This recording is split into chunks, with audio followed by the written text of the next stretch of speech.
Greetings, Zimbabwe, and welcome once again. This is Zimbabwe Daily. I hope I find you well. Today is day 18 of the level 4 national lockdown. Right. All right. Welcome. Ngatidedzanei timboita kanyaya mbijana. Today is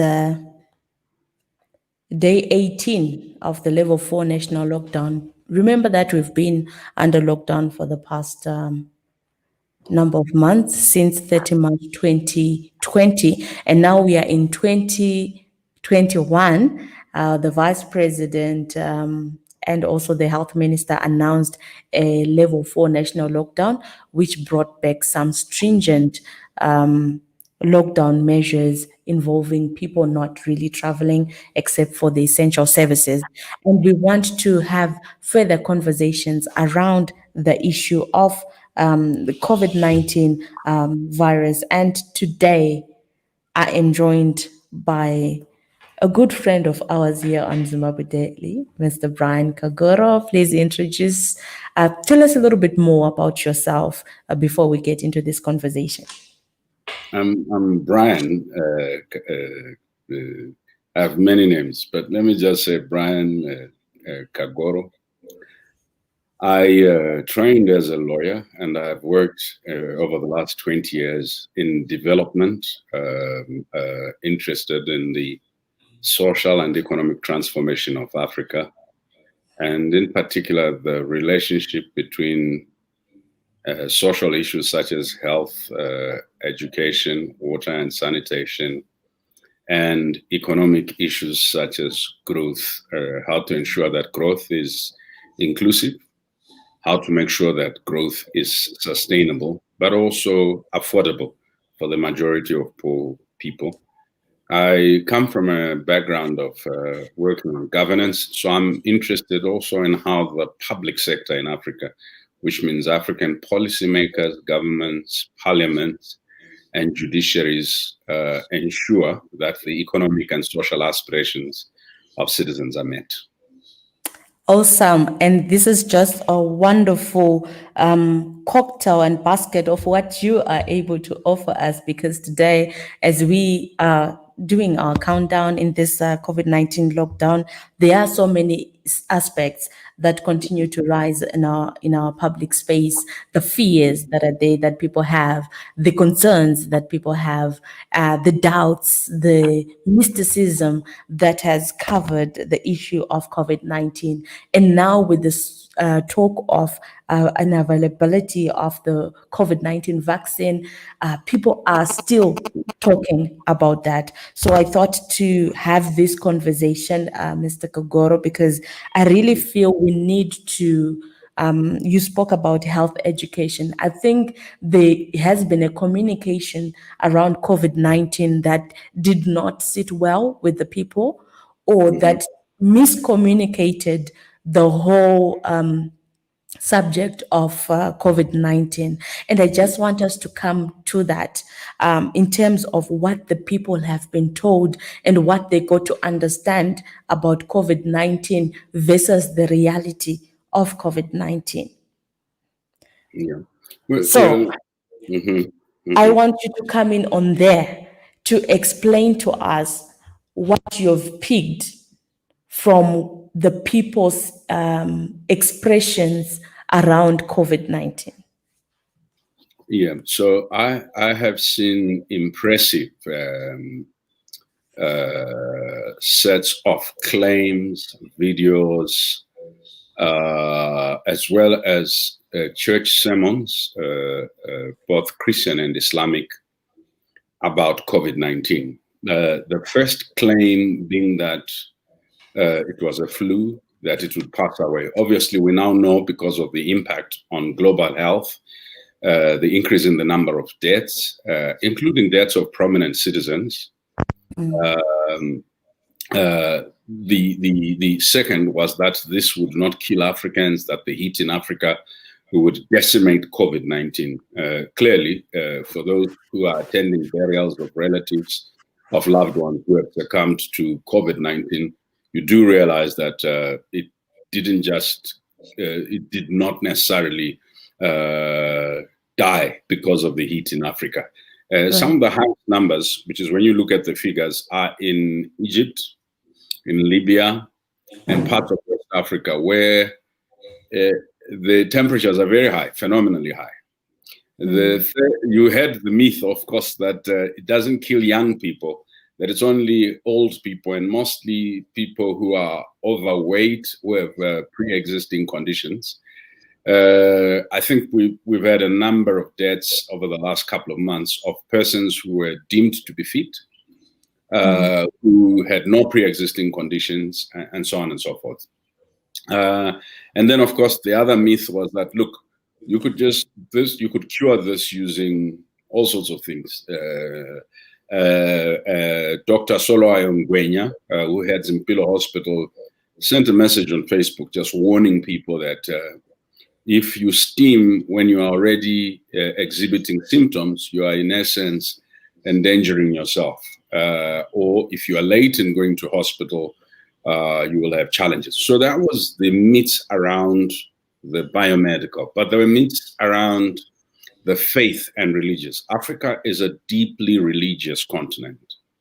So the first belief was that Bill Gates and others, and Fauci and others, manufactured the virus, and that the vaccine, once developed, would have a chip, a microchip, which would be part of, or the vaccine would lead to genetic re-engineering, and that the insertion of a microchip or the re-engineering would result in the new world order, and that therefore this was against the will of God.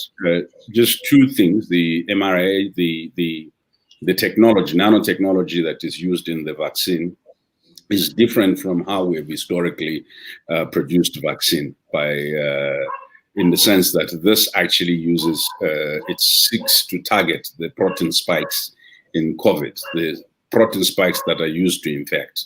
And you are using, literally bypassing the system, but using the gene. It doesn't alter the genetic makeup at all. I think that the doctor, once she's able to join, she'll indicate. Second, it is not clear to those who are Christians, in particular evangelicals, who believe in being born again and that whole process of salvation, how the alteration of a body, which they normally bury and say dust to dust, how the alteration of dust would affect the destiny of the spirit. Many of them are not conscious of this reality, that that argument about genes not mixing and it being an abomination to God was the basis that was used for justifying racism, apartheid, and in particular racism against Black people. The whole reason why there were laws against intermarriage, and in particular racial intermarriage, if you go back to the 1930s, it was an argument that quoted the same scriptures that are being quoted and the same argument about genetic. So, and subconsciously, because we seem to abstract these things out of history, you have a lot of Black people who are propounding. Why is this important? I think that once we have a doctor or someone join us that can explain how genes work, and the very fact that you and your siblings, may have different genes or similar genes, but you and if you have a lover may have different genes, that very point factor of mixing and alters the body. In fact, a lot of surgery that we do, from bone surgery to surgery that we do to replace limbs, alters a lot of what was the natural body makeup, the dust.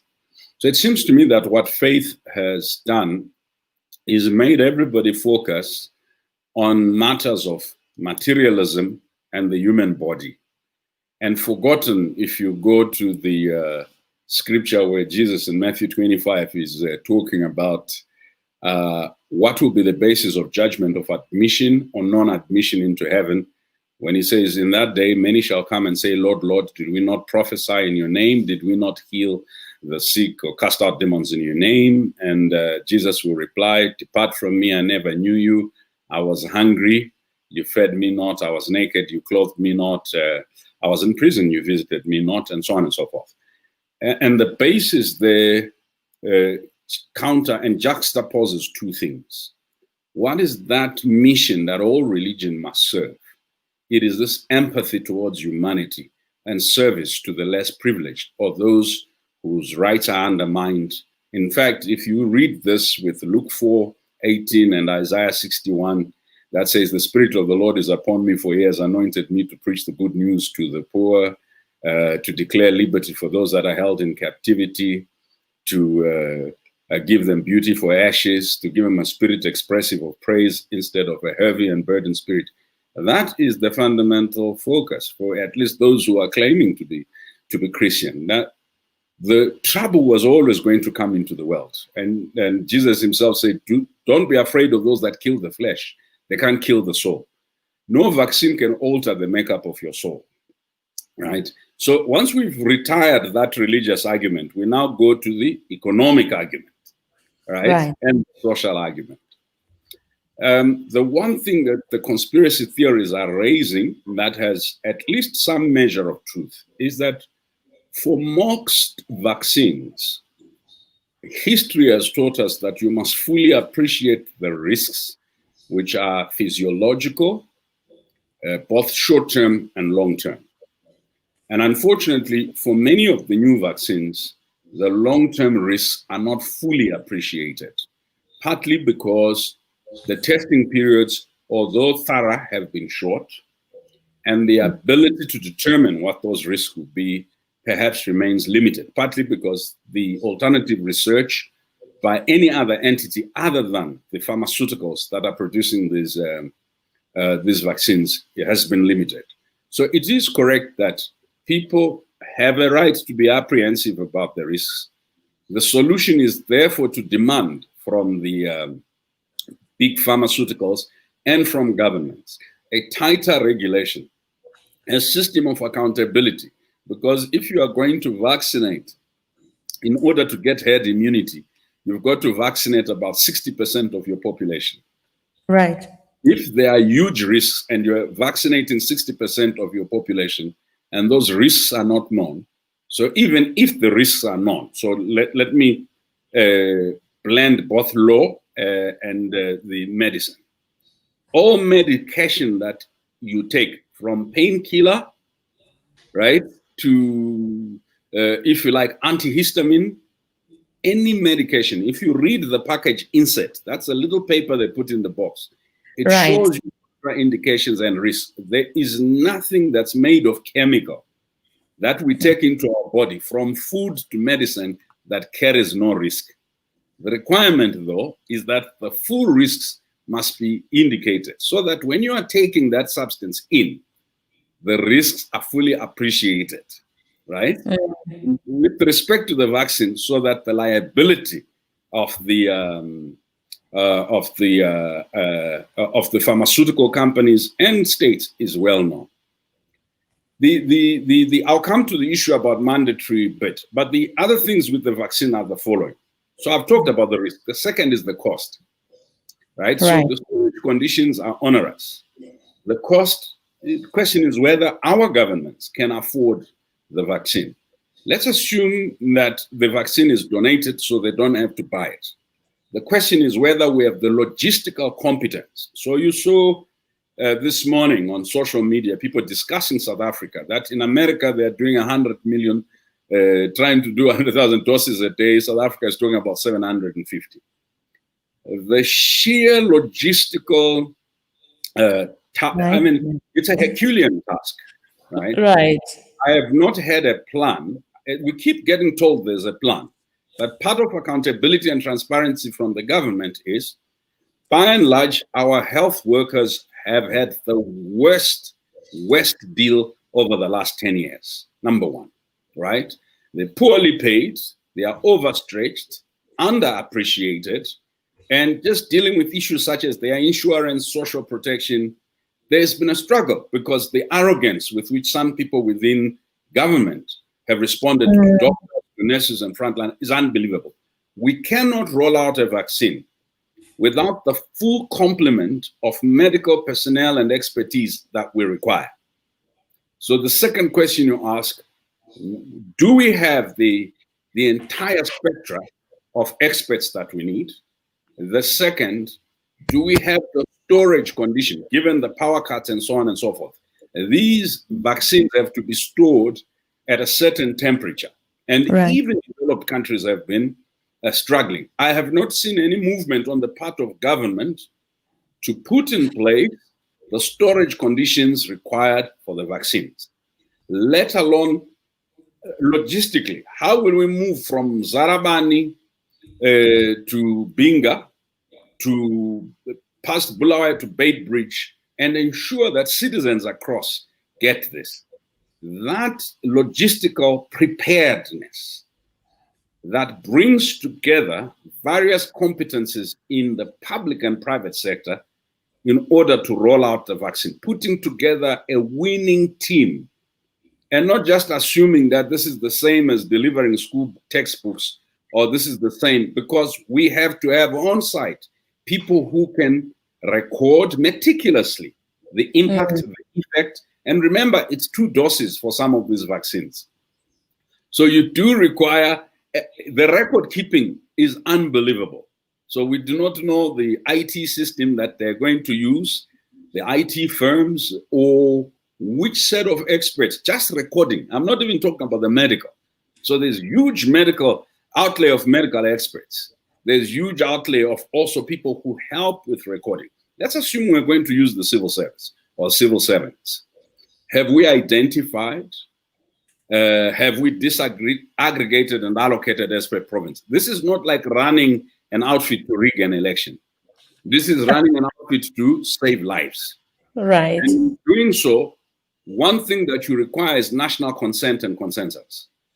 I should have been seeing movement to ensure traditional leaders, faith leaders, to ensure that business folk, to ensure that transportation folk. And unfortunately, what we've had is the notion that once we give a declaration from the top, a leadership declaration, these things will happen. It's not like that with the rollout of a vaccine to address a pandemic. There needs to be such thoroughness in the planning, such thoroughness in the documentation, so that we are managing the risks, but we are also ensuring that we've complied. So what I've tried to do is to give you a spectrum of issues that say, because any vaccine, not just COVID vaccine, carries a risk. Let me just respond to one small issue. I travel for a living. For all the years that I've traveled, I've had two incidents where I failed to board a flight because I had misplaced my yellow vaccine. Your yellow fever card. And it's interesting because I couldn't take the vaccine at the airport, like in Ethiopia, for example. They say after taking the vaccine, you have to wait 10 days. So there is one time when my whole family, because I was based in Ethiopia with the UN, we missed Christmas because one member of the family didn't have that yellow vaccine card. So there's nothing new about vaccination links with travel, right? So I guess what the question is, instead of dismissing the concerns being raised, right? I have always insisted that big pharmaceutical companies and big technology companies, sometimes they have more money than whole governments or continents put together. They are so powerful, it's difficult to hold them to account, right? So that's why it's important to have a Pan-African approach, a continental approach to how do we manage any risk that arise out of this. The cost of the vaccine is way beyond the purse of any country. That is why what Strive Masiwa, the Africa champions, what African leaders through the African Union and Africa CDC are doing to try and build this collective approach to procuring or securing vaccines for every country so that it's not just a privilege for the rich is commendable. However, procuring the vaccine without the necessary accountability systems on the ground, without the necessary logistical systems to ensure equitable distribution across the whole country is problematic. And that's why I think this is not just for the government to do. This is for private sector, for civil society, and government to quickly come together and say, we have to manage issues around vaccine risk. We have to manage issues around vaccine access and affordability. We have to manage issues around equitable distribution of the vaccine. There are logistical requirements that may go beyond what a government is able to do. To avoid corruption that we saw with PPE, to avoid the tardiness that we have seen with, we all thought, okay, after big deals, big discussion, that the country had enough ventilators and PPE. The country doesn't, and no one is explaining. We are in such an embarrassing moment where you have people who are senior in government getting infected, dying. How many people who are not senior that we don't read about in the newspapers are dying because, one, we have allowed corruption to flourish. Number two, we have allowed incompetence to go unchecked. Number three, we have failed to build the inclusive national coalition. There was a good effort started by private sector and some of the NGOs, both in Bulawayo under the for Bulawayo against COVID, in Harare against SOT, the trust that we saw. These efforts were not sufficiently incentivized by the public sector. And if you want this to work, allow science to lead. I am waiting to see the day where our government assembles a team of its top 100 scientists, microbiologists, virologists, and so on and so forth, to begin to lead the fight against COVID. Leading this like a political campaign where only political declarations matter will lead to hiding of the numbers, which means we are going to spread, the super spreaders are going to literally decimate us. There is another component. The reason why this pandemic is now affecting the higher echelons of society. A Zimbabwean cartoonist did a cartoon that asked the question, so does this COVID only infect those that don't have a letter, whether formally or informally? Does this COVID only affect those of a particular social class who don't have a particular political status? Because the chefs seemed to be holding parties, graduation ceremonies, and so on and so forth. And a lot of the deaths we are seeing have come from that. Whilst one commends the response of the government to the Mbare party, there were other folks who were engaged that were not touched. So it would have seemed to me that the partial enforcement of COVID regulations is a problem. Having said all that, and I'm quite sure you are curious, the biggest problem that Zimbabwe and any other African country will face is answering the question. Lockdowns mean formal business is not producing at full capacity or at all. Informal sector is shut down and unable to operate. If you consider that more than 7 million people work in the informal sector, and each may have a certain number of dependents, we are mass producing poverty and inequality. Our country already had difficult economic challenges. This is a massive setback. So the bigger issue that faces our country is if we don't deal with the social response to COVID and the economic response targeting small to medium enterprises, as well as the informal sector, and I dare say the rural sector, because COVID has now spread to the rural areas as well. Right. Yes. We're going to have a crisis that's bigger than any crisis that we've encountered. Why? Because these are citizens that have thrived with very little government input, whether it's social protection funds, or anything else. So it would appear to me that the country needs to come together to answer two pandemics: the pandemic of poverty and inequality, and the COVID pandemic in its biomedical sense.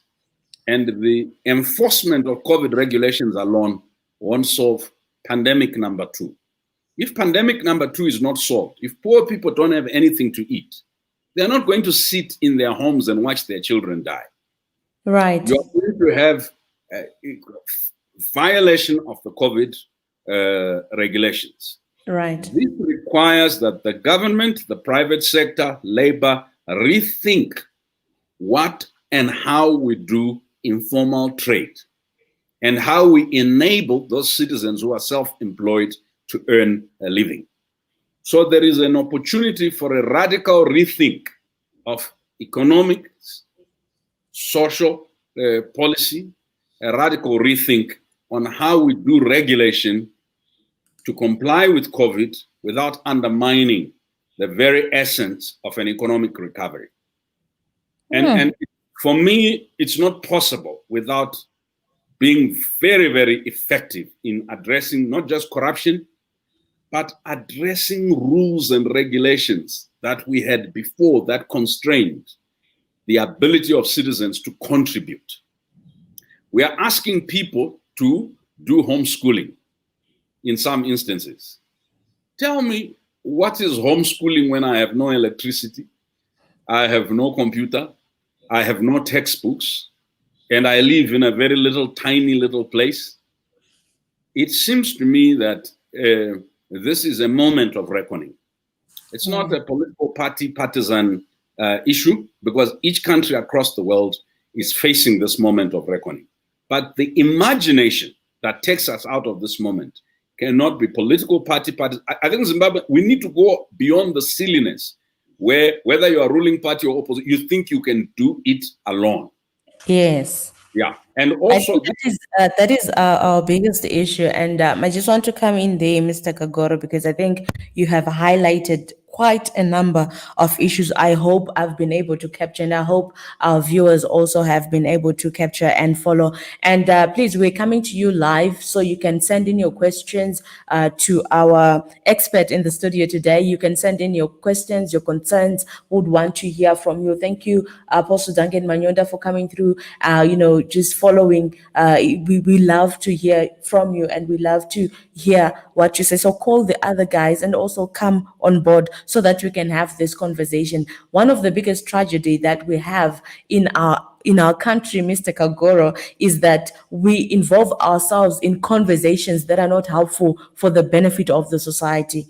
If there's someone who is caught in some infidelity issues, we'll have thousands of people throwing onto the platform just to talk about somebody who is sleeping with someone else. But when we say, let's talk about the issues that really concerns our country, that concerns building and developing our land, no one is interested, or maybe it's the culture that has developed that you just spoke about, where citizen participation is no longer important. So when you don't give people a platform that is important enough for them to talk about their concerns or to raise issues, people will always find other alternative spaces where they feel their view is important.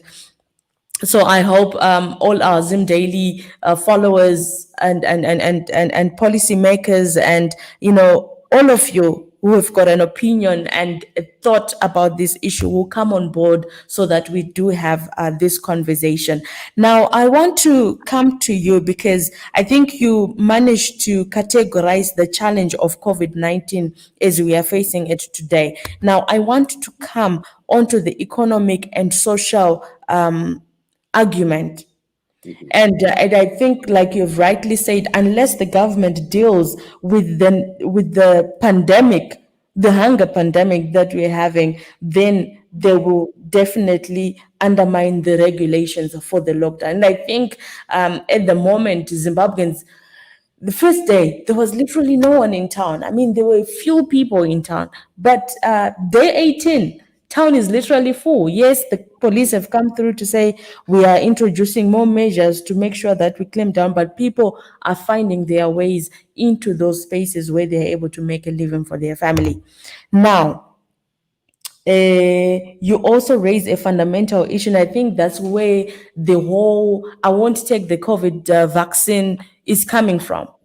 The religious perspective, the myths that have been created over COVID-19. Because I think when the lockdown in 2020 started, one of my guests, Rashid Mukundu, actually said that it has been a military or a security issue rather than a health issue. Now, I want you to help me. I want you to help me to say, in terms of communicating the issue of COVID. Now, I know you touched it earlier on when you mentioned, the cartoonists and what people have been really saying to say, does it only affect the poor? Does it only affect us who don't really have these letters? Now, how are we supposed, or how is government supposed to communicate this again? Because it has been communicated in such a way that we feel it affects certain people, so it's not real. How real is COVID-19? How real is it? So let me first deal with the two challenges, then I'll come and answer that question. There's a biblical story of the children of Israel liberated from Pharaoh. They get to the shores of the sea, and instead of imagining liberty, they start blaming Moses, that you took us away from where we were so that you can come and kill us here, right? Slavery, mental slavery, political slavery, economic slavery produces in people pettiness. So even when they had crossed the sea in a miraculous way, they found themselves in a desert. They started complaining that, look, we were better off in Egypt because we're eating cucumbers. Now,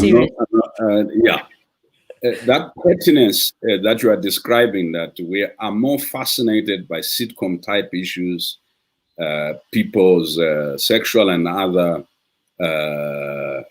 news, shows that not only in the leadership, but in the populace, we have killed the zeal and the appetite to imagine the future, and to imagine ourselves in that future. So we consume ourselves with short-termism, the here and now. And a sign of political immaturity is the preoccupation, political and economic immaturities, the preoccupation with things, the preoccupation with entertainment, the preoccupation with whatever makes you feel good only for now. The ability to think intergenerationally, to think futuristically, doesn't exist, and that's a sign of immaturity. That's why you can refer to a lot of our people who have amassed a lot of money, but that are not able to leave a legacy for the next generation, even beyond themselves. Having said that, there's a second problem. We constructed our health systems based on a colonial logic. The colonial logic was that the native, the Black person, was a health and moral danger to the white colonist or colonialists. And therefore, in constructing this health system, each time you had an outbreak, the first thing that they tried to do was to isolate the Black folk, because they were seen as the spreaders, as the vermin, as the danger. Hence the construction of townships in a particular way, detached from the so-called leafy suburbs, the northern suburbs. That colonial logic of doing health institutions, healthcare, and managing pandemics has persisted even in post-colonial moments in countries like Zimbabwe and South Africa that fought a vicious war of liberation. If you go to Borodale, Chisipiti, if you go to Shawasha Hills, the number of police officers enforcing COVID regulations are few or none. If you walk into Mbare, Mflakose, Highfields, the idea that the poor are the danger is a very colonial logic. that does not see poor Black people as a potential solution to a national crisis, especially the COVID crisis. That's why I started off by painting the picture of every person, poor or rich, when their livelihood and the livelihood of their family is threatened, will have difficulties in complying with any regulation that decreases the opportunity to resolve that personal, existential, or livelihood crisis.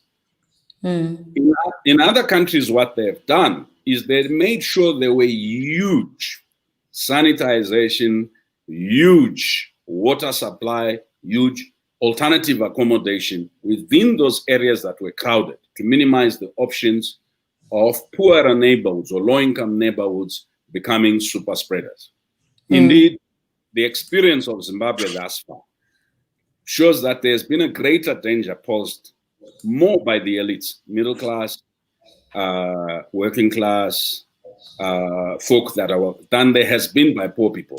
There's been danger posed by people who fly from outside or travel from outside coming into the country. They are able to pay their way past regulatory systems. So it would appear when you look at where we are emphasizing over-regulation, yes, there's a danger when you have huge crowds who are not socially distancing. But imagine this, the way poor Black people in Zimbabwe access transport to go to and from their homes. Right. Because we have dehumanized the public transportation system to benefit a few elites. We have not developed public transportation such that there is a decent mode of transportation and that's why I said we need a reimagination. It's not just getting a couple of Zoop calls. It's a comprehensive solution. That means when he or she finishes work, right, does not have to wait 4 hours for transport to do Vigoron, to get into an overcrowded ET or even Zoop, which is overpriced.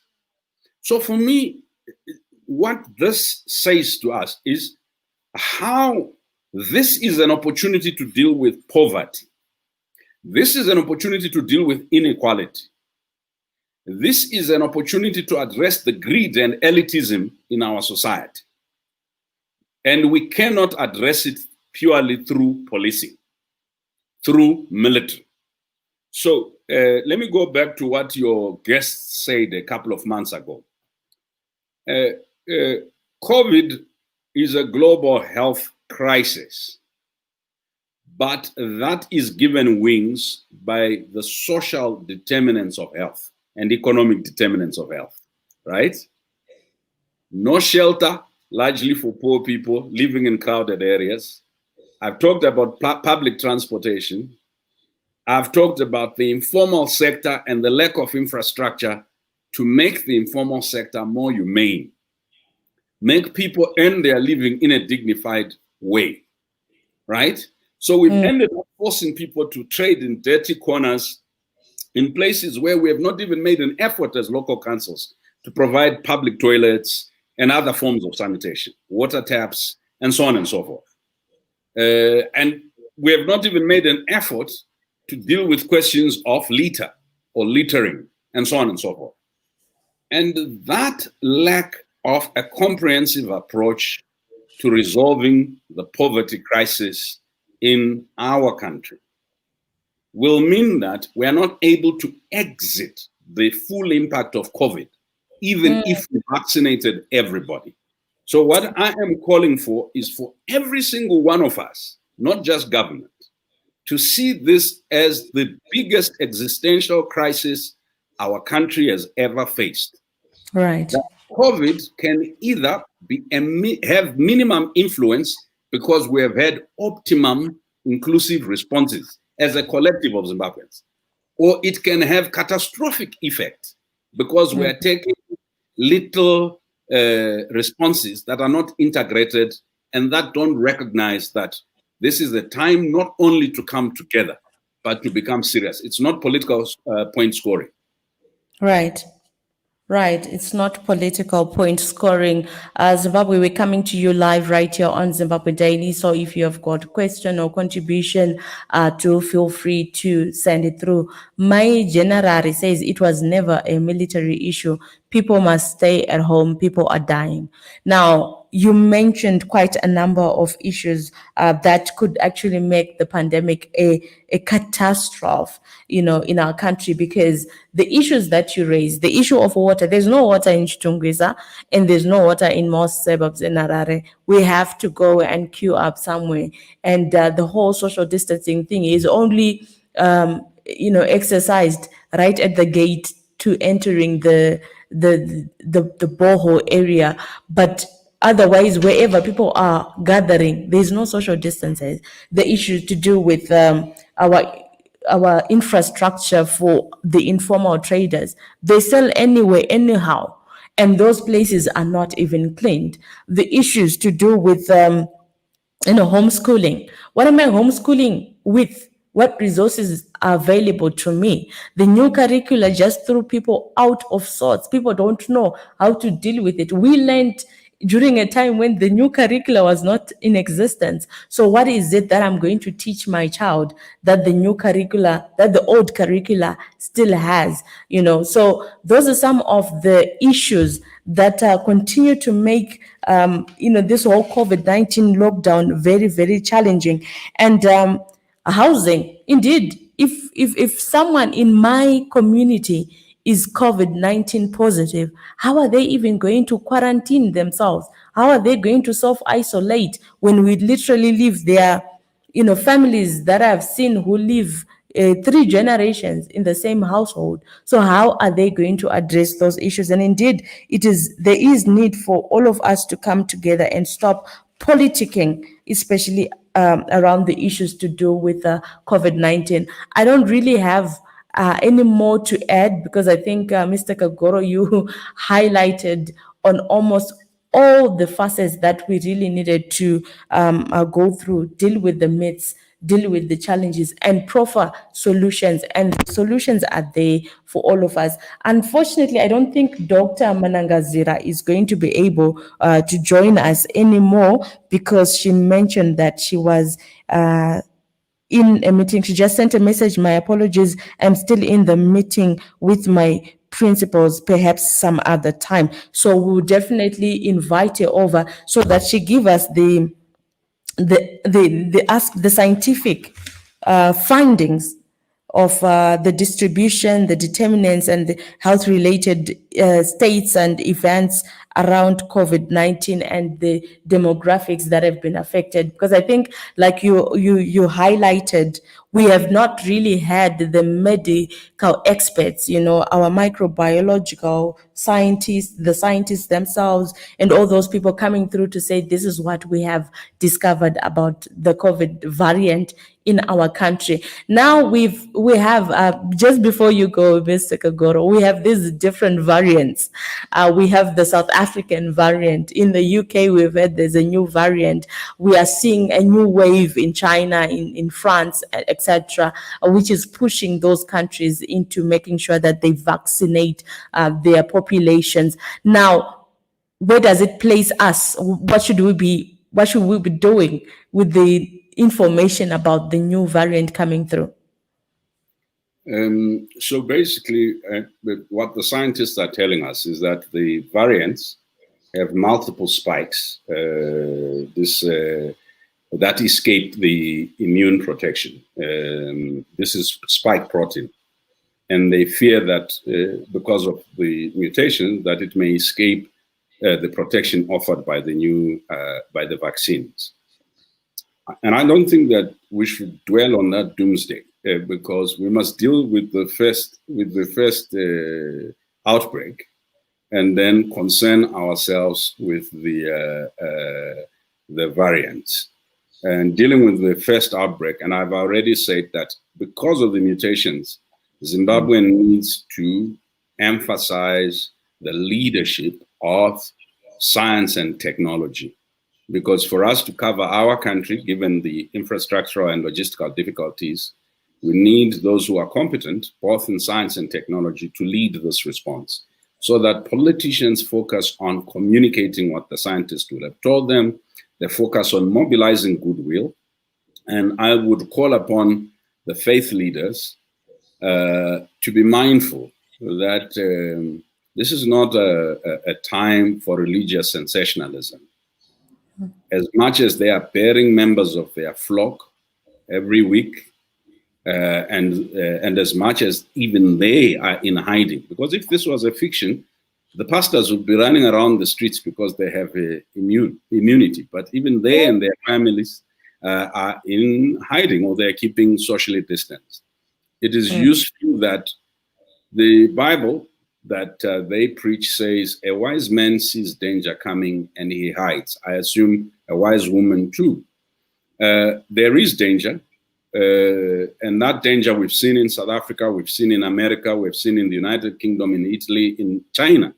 Those countries on whom we rely for scientific advances, we have relied for money, for development, are facing this danger.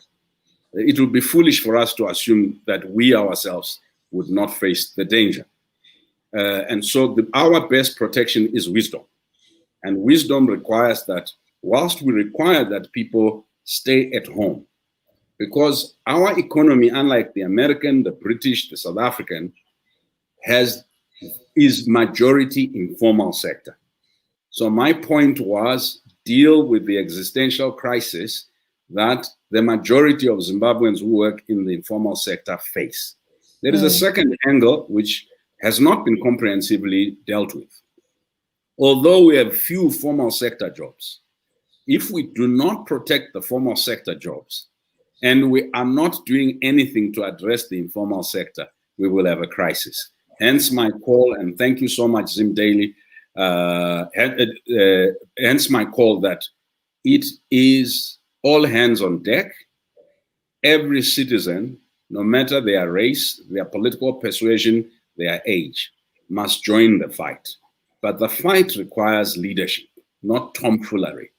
And that leadership needs to be a leadership that includes everybody, because experts don't always belong to your political persuasion. And it also includes Zimbabweans who are facing the challenges in the diaspora and elsewhere, who, even with the difficulties they face where they are, including loss of jobs, would be able to contribute small things to make this response. But to get citizens to contribute, assure us of accountability.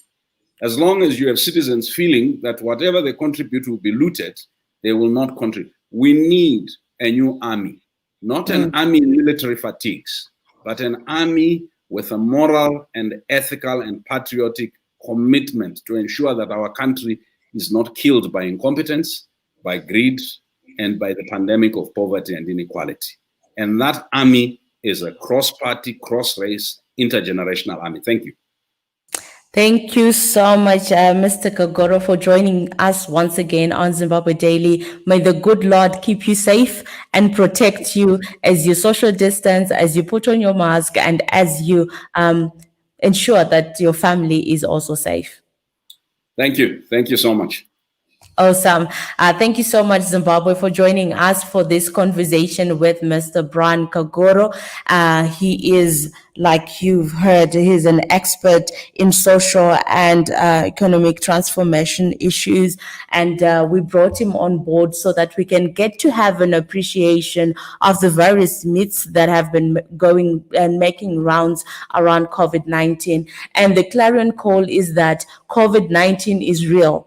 And it is up to you and me to make sure that the next person is safe and that we are all safe. Thank you so much, Zimbabwe, for joining me. And again, let's remember to wear our masks properly. Right. So that we cover our nose and our mouth areas, and to make sure that we sanitize our hands, we wash our hands with soap and water. I'm going to leave you watching this video, which is an animation of what happens when you contract COVID-19. And this was done by the Nucleus Medical Media. So we're all trying to it's all hands on deck. So that means everybody has a responsibility. Everyone has a duty to make sure that we are fighting COVID-19 together. Thank you so much, Susan Mutemachani. You say great information indeed. I also was schooled in so many aspects. Thank you so much to all of you for watching Zimbabwe Daily. So I'll leave you watching this video, and may we continue to educate the next person and help each other to make our Zimbabwe great again. We already have a crisis. We already have a problem with our finance, the state of our financial the state of our finances in Zimbabwe, the state of our economy is not pleasing. So let us try by all means to avoid any further spread of COVID-19. So let us watch this video before we end. Thank you so much.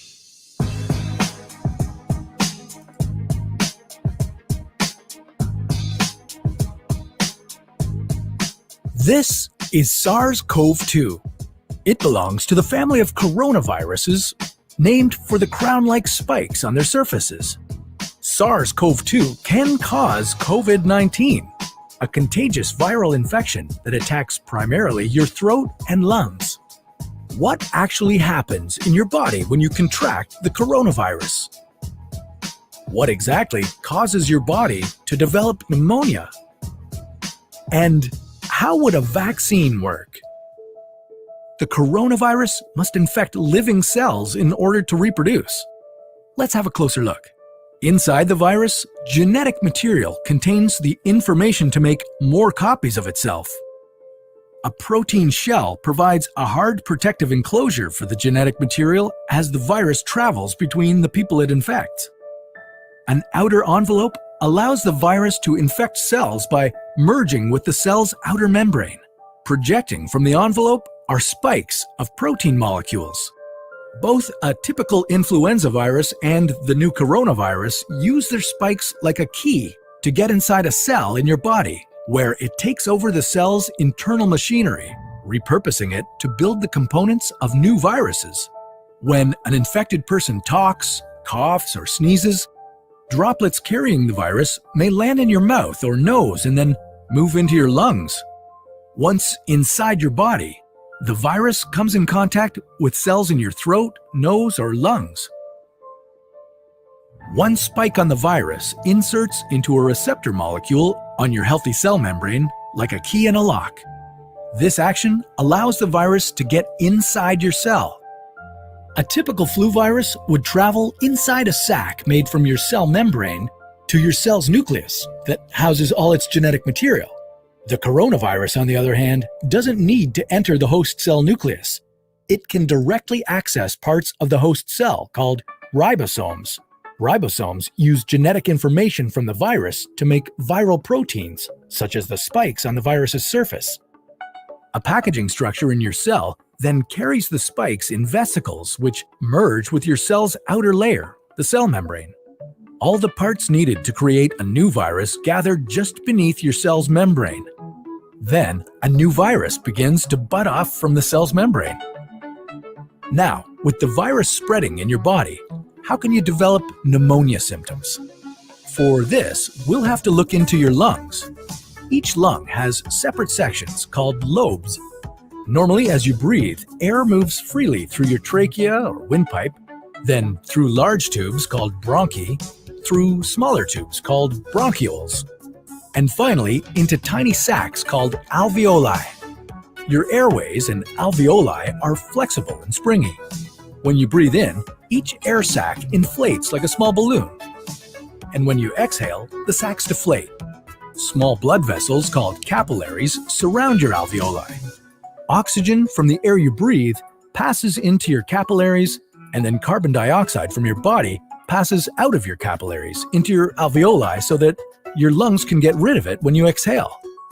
Your airways catch most germs in the mucus that lines your trachea, bronchi, and bronchioles.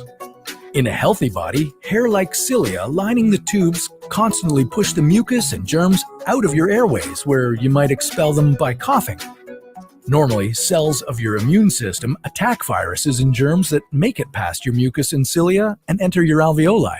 However, If your immune system is weakened, like in the case of a coronavirus infection, the virus can overwhelm your immune cells, and your bronchioles and alveoli become inflamed as your immune system attacks the multiplying viruses. The inflammation can cause your alveoli to fill with fluid, making it difficult for your body to get the oxygen it needs. You could develop lobar pneumonia, where one lobe of your lungs is affected, or you could have bronchopneumonia that affects many areas of both lungs. Pneumonia may cause difficulty breathing, chest pain, coughing, fever and chills, confusion, headache, muscle pain, and fatigue. It can also lead to more serious complications. Respiratory failure occurs when your breathing becomes so difficult that you need a machine called a ventilator to help you breathe. These are the machines that save lives and that medical device companies currently ramp up production for. Whether you would develop these symptoms depends on a lot of factors, such as your age and whether you already have an existing condition. While this all sounds scary, the push to develop a coronavirus vaccine is moving at high speed. Studies of other coronaviruses led most researchers to assume that people who have recovered from a SARS-CoV-2 infection could be protected from reinfection for a period of time. But that assumption needs to be backed by empirical evidence, and some studies suggest otherwise. There are several different approaches for a potential vaccine against the coronavirus. The basic idea is that you would get a shot that contains faint versions of the virus. The vaccine would expose your body to a version of the virus that is too weak to cause infection, but just strong enough to stimulate an immune response. Within a few weeks, cells in your immune system would make markers called antibodies, which would be specific for only the coronavirus, or specifically its spike protein. Antibodies then attach to the virus and prevent it from attaching to your cells. Your immune system then responds to signals from the antibodies by consuming and destroying the clumps of viruses. If you then catch the real virus at a later stage, your body would recognize it and destroy it. In other words, your immune system is now primed. Collecting evidence on whether this will be possible, safe, and effective is part of what's taking researchers so long to develop a vaccine. It's a race against time to develop a vaccine amid a pandemic. Each step in vaccine development usually takes months, if not years. An Ebola vaccine broke records by being ready in 5 years. The hope here is to develop one for the new coronavirus in a record-breaking 12 to 18 months. While all of this will take time, stay home if you can, to protect the most vulnerable. And don't forget to wash your hands for at least 20 seconds and as often as possible. This video was a collaboration between Nucleus Medical Media and the What If channel, where we usually dive into hypothetical scenarios about the human body, humanity, our planet, and the cosmos. Check out our channel by visiting the link in the description below. Right. So I hope that video was also helpful in putting some things into perspective. Zimbabwe, thank you so much. You're wonderful people. You're a wonderful nation. Let us fight this pandemic together. Like what Mr. Kagoro said, we can make it a collective or a ruling front where we come together as a collective and fight COVID-19, or it can be a catastrophic disaster. Already we have got a crisis in our country, and we cannot exacerbate it with further divisions and a lack of togetherness. Let us build Zimbabwe together and let us fight this virus together. We can do it, and we certainly will be able to do that when we come together as a unit. Thank you so much for joining me on Zimbabwe Daily as we took a look at the COVID-19 and the vaccine that has come. Will Zimbabwe be ready when it comes? Thank you so much. This is day 18. Let us keep safe, sanitize, and keep yourself in good health. Have a wonderful rest of the day.